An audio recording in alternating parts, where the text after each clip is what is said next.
بسم اللہ الرحمن الرحیم۔ السلام علیکم دوستو، آج کی اس ویڈیو میں آپ کے ساتھ معروف روحانی شخصیت پیر پنجر سرکار کی کچھ پیش گوئیاں شیئر کرنا چاہتا ہوں۔ تو چلیے بلا تاخیر ویڈیو شروع کرتے ہیں۔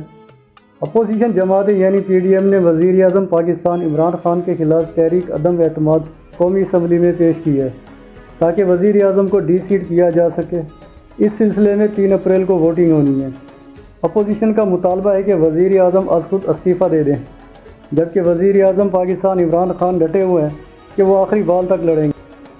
اس سلسلے میں پیر پنجر سرکار مدظر اللہ العالی کی پیش گوئیاں ہماری رہنمائی کرتی ہیں، کیونکہ ان کی پیش گوئیاں اب تک سچ ثابت ہوئی ہیں۔ مثلاً پیر پنجر سرکار نے 25 دسمبر 1994 نوائے وقت راولپنڈی کی اشاعت میں یہ پیش گوئی کی تھی کہ نواب زادہ نصر اللہ خان وزیر اعظم نہیں ہوں گے، جن کے بارے میں پیر پگارے نے پیش گوئی کی تھی کہ نواب زادہ ملک کے وزیر اعظم بنیں گے۔ پیر پنجر سرکار نے پیش گوئی کی تھی کہ نواب زادہ نصر اللہ خان وزیر اعظم نہیں بنیں گے، بلکہ یوسف رضا گیلانی وزیر اعظم ہوں گے، اور بالآخر یوسف رضا گیلانی ہی ملک کے وزیر اعظم بنے۔ مزید انہوں نے پیش گوئی کی تھی کہ وزیر اعظم یوسف رضا گیلانی 58(2)B کی دفعہ ختم کریں گے اور 70ویں ترمیم بھی ختم کریں گے، اور وہ پارلیمنٹ سے ایسا قانون پاس کرائیں گے کہ آئندہ کوئی بھی صدر منتخب وزیر اعظم کو برطرف نہیں کر سکے گا۔ پیر پنجر سرکار نے پیش گوئی کی تھی کہ عمران خان وزیر اعظم بنیں گے اور سینچریاں بنائیں گے، اور یہ پیش گوئی بھی درست ثابت ہوئی ہے۔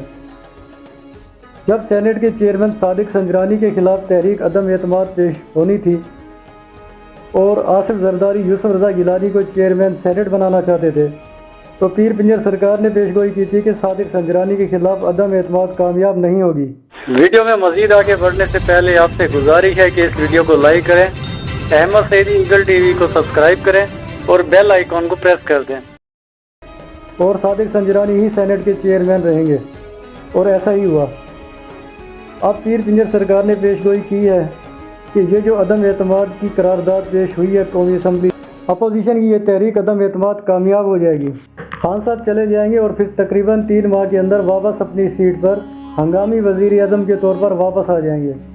جب اپوزیشن عدم اعتماد میں کامیاب ہو جائے گی تو ان کا آپس میں وزیر اعلیٰ پنجاب کی سیٹ پر جھگڑا ہوگا، کیونکہ یہ سب فسادیوں کا ٹولہ ہے۔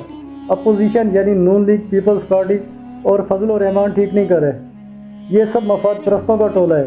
ان کی فائلیں بن گئی ہیں، عمران خان ان کو نہیں چھوڑے گا۔ پیر پنجر سرکار نے پیش گوئی کی ہے کہ الیکشن 2023 میں نہیں ہوں گے، بلکہ 2022 میں ہوں گے، اور نواز شریف بھی 2022 میں آ جائیں گے۔ تاہم نواز شریف اور مریم نواز کا کوئی سیاسی مستقبل نہیں ہے، وزیر اعظم نون لیگ میں سے آئے گا۔ آپ نے پیش گوئی کی ہے کہ عنقریب فضل الرحمان جیل میں قیدیوں کو نماز پڑھائیں گے۔ پیر پنجر سرکار کے مطابق مجھے اوپر جو سلیٹ پر لکھا ہوا نظر آ رہا ہے وہ بالکل صاف ہے کہ ملک صدارتی نظام کی طرف بڑھ ہے۔ قمر جاوید باجوہ ملک کے صدر ہوں گے۔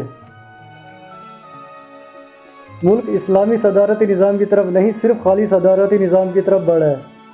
مسئلہ کشمیر عمران خان کی کوششوں سے حل ہوگا۔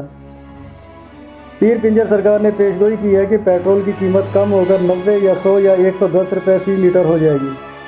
پی ڈی ایم والے صرف ملک میں فتور ڈال رہے ہیں۔ عمران خان پر اعتماد کریں اور اس کے ساتھ قدم بہ قدم چلیں، کیونکہ پہلی مرتبہ پاکستان کو ایک مخلص، دلیر، سچا اور نیک لیڈر ملا ہے، جو ملک کو ترقی یافتہ بنانا چاہتا ہے اور کرپٹ عناصر اور غیر ملکی آقاؤں کی غلامی سے ملک و قوم کو نجات دلانا چاہتا ہے۔